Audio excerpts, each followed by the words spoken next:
Are you ready? Always ready. Hey guys, it's GT here, and it's imperative that we check in with Bob Chapman today as the world is in meltdown mode. Bob, welcome back to the program.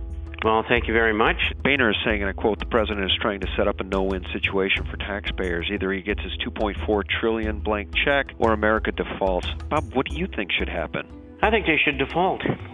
Why should we let the bankers and the people control our government continue to do what they're doing, which is just building a bigger and bigger and bigger Ponzi scheme? Mm-hmm. This problem is not going to go away. Mm-hmm. Doing what they are doing is not a solution. I mean, QE1, they saved the financial institutions temporarily. QE2, they're saving the government temporarily.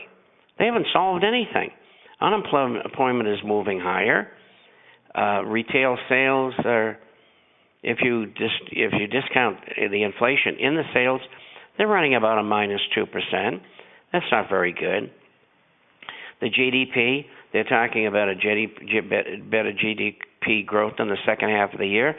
I don't know what they're smoking, but I certainly don't agree with them. I think it might be somewhere between 0 and plus 1% for the remainder of the year. And after all the money they spent, that's not very good.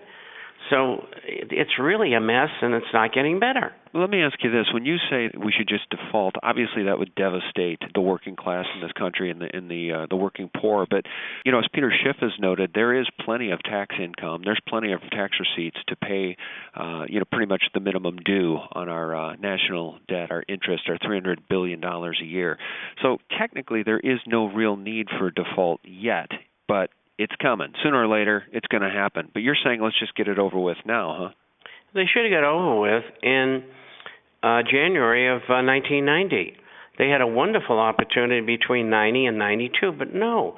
They went back to doing the same thing over again. They had another opportunity between the beginning of April of 2000 and the end of 2002. No, they didn't take it. They created the real estate bubble instead. See, these people are making too much money, and they don't want to stop. They don't care what the consequences are. They think they're all going to be okay because they get piles of money. It's not going to work that way. You write, and I quote, the next question is one we've entertained many times before. Will government commandeer private pension plans, 401ks, and IRAs in return for a government-guaranteed annuity? Will these retirement plans be traded for U.S. Treasuries? Or, like one bill says, limit the amounts that can be removed and how many times you can remove funds? How desperate are things going to get before they start to seize people's accounts, Bob? Don't know. And don't pretend to know. But I do know one thing. There's two bills in there. One in the House and one in the Senate, doing what I just described. Mm-hmm. Will they ever be used? Nobody knows. Timing-wise, what would trigger it? Probably something like we just discussed, a default. Because they would say, well, we got to take more money out of the federal pension plan and out of Social Security and Medicare, when all of that is unnecessary. It's grandstanding. But they also could use that as an excuse to say, well, if you don't want us to do that, we'll continue to draw money from the federal pension fund and pay them back later, but we're also going to pass legislation to commandeer private retirement accounts, which includes IRAs and 401ks, and we will exchange them for a government-guaranteed annuity. And I don't know when, but it's a distinct possibility, and I think people should consider, particularly if they're over 59 and a half, of taking some of the money out and investing it on their own. Because if I'm right and the stock market goes back down again eventually, all of these retirement plans, which are invested in stocks with a small amount in bonds, they'll have the same thing happen that happened 2.5 years ago. The Dow fell from 14,000 to 6550. Incidentally, we predicted that almost to the number. We said 6,600. And so they could be offside again, 50%, maybe even more, of their retirement.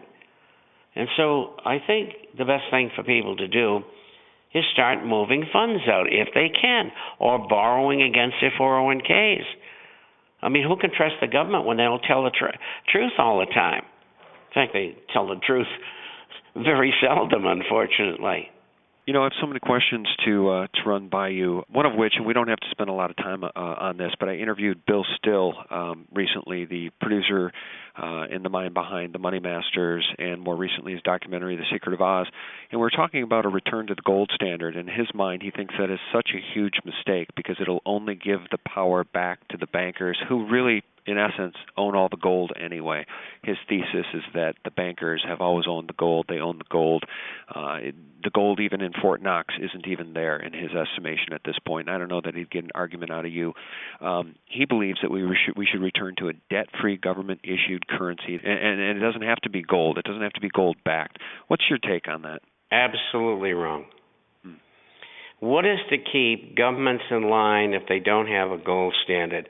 Look at what we're looking at today with fiat money all over the world. To increase the money and credit supply by 2 to 3% a year is perfectly doable under a gold system without causing havoc. Look what we've got today. You cannot not expand money and credit. It's impossible. I mean, we have more people in the world every day, so we need more money to do things. Right. We just have to keep it into perspective. And so maybe, and nobody knows this, maybe the bankers own 20% of the above-ground supplies of gold in the world. So what? The rest of the world owns 80%. And if they are kept solvent because we go to a gold standard and it works very well, there's nothing wrong with that. Mm-hmm. I mean, they made an investment. They were right. What's concerning is the manipulation of the system. Right. That's what's concerning. And when you don't have gold backing, the temptation is so great to go mad, like just take since 2000, the Federal Reserve has done every single year, increasing money supply, money and credit, one way or the other, probably an average of 10 to 15%. And during that 11-year period of time, the price of gold annually and silver annually against the 9 major currencies in the world, all of which are fiat, except for the euro, which only has 5% backing, they lose more than 20% a year against gold and silver because there's no control. And what Bill advocates is no control. We can't have that. Right. I think, the way I deciphered, his passion for this subject and his intent is that, this would work if we had an honest government. But as we've learned from guys like G. Edward Griffin, that's an oxymoron. There's no such thing as an honest government. Historically, it's never happened except occasionally. And usually people like that get their heads chopped off. Yeah, so we need a golden... I mean, look at Cicero. Yeah. And what did it bring him to? They stabbed him in the back and then cut his head off. So we need a gold and silver backed currency just to keep the government honest. So either or, not both. One or the other, and gold is the best one. Okay. Silver can take up an assisting monetary role, if you may. But the official role of Congress should be to back currency by 15 or 25%. And what we're going to do that is take our gold and back the dollar again. And the idea is not to do what we did before, which is spend money and credit without any rhyme or reason. And that's what's going on. Yeah, I mean, we have one war after another. They've spent $5 to $6 trillion just since 9/11. That's unbelievable. It's criminal. Yeah, it's literally criminal. This concludes part 1. Click here for part 2.